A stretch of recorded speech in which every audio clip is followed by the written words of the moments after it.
starting out with this onion.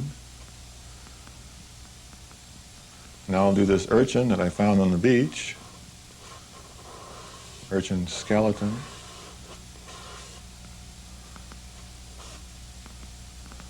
Now this is a sandstone cube that my kids gave me.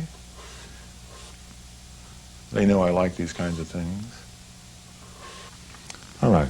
Now I don't like the way I've placed this. I placed it a little too far over to the right. So one of the beauties of working this loosely in the beginning is that you can make these changes relatively easily. So I'm back here. I'm going to use a little bit more of my burnt umber and thinner and make another batch of this drawing color, and here I am going to draw some more. So I'm going to move this over here.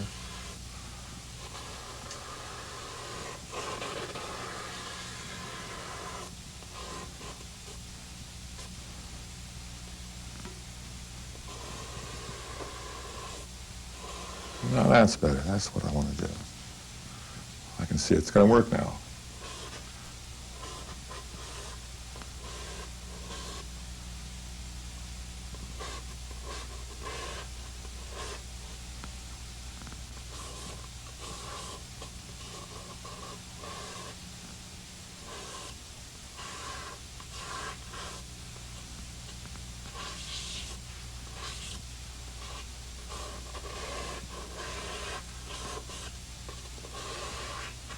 Okay, I'm drawing a cylinder. To draw a cylinder, I draw an oval on the top, fairly straight lines down from that. It's a little bit big, I want to take that in a bit.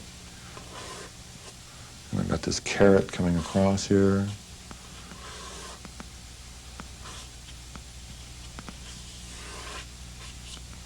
All right, now I've got a few extra lines, and what I want to do is I want to erase some of these lines. In this stage, well, how we erase is with another brush, usually a stiffer brush. I try to use my old and worn out brushes, and I take a little bit of the juice and I come back in here and scrub away. This is, I guess, a scrub brush. I scrub away the part that I don't want to see. So here where I've overlapped an edge, I can take that back out.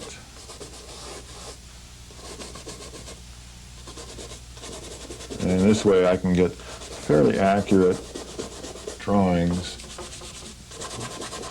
without too much pain. That looks about where I want it to be. Okay, so there's my line drawing.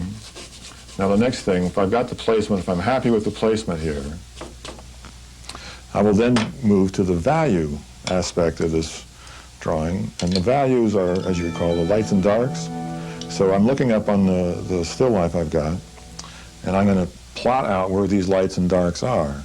So I've got a dark coming in here, and I'm going to just fill that in so I can see where that dark is. I've got a dark here. Now this dark is a stripe, because we're talking about cylinders. So we know that that's going to be a stripe, a parallel stripe. The handle of the mug is a torus. So here we've got a little dark where the light is parallel. Oop, too dark. And then it goes into a very slight crescent right in here. And then we've got this cast shadow, actually, of the inside of the inside of the handle. And another cast shadow down here.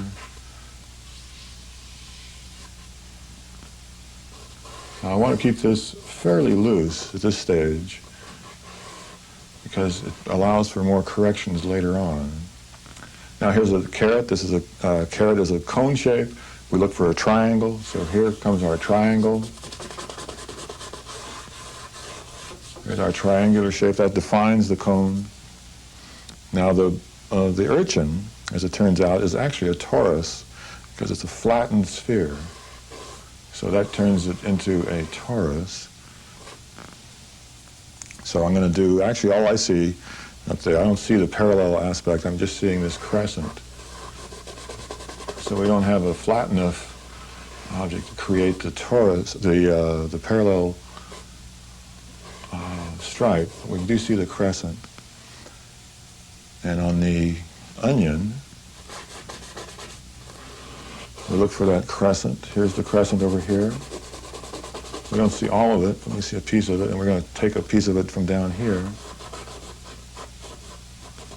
So here's my crescent shape, and then over here will be the oval of light. We've got a little urchin down here, the same thing with the other, as with the other one. Now we're going to do the cube, and the cube, we want to create contrast here in the front of the cube, right? So here we are. I want to make this nice and dark, the side furthest from the light, and this will be a blend back. And then we have cast shadows to deal with. Now, all of these objects are casting shadows, so we want to see that at this stage. So there's a little cast shadow of the urchin on the top of the cube. And then there's the cast shadow of the cube over here on the coffee cup. And then we connect the two.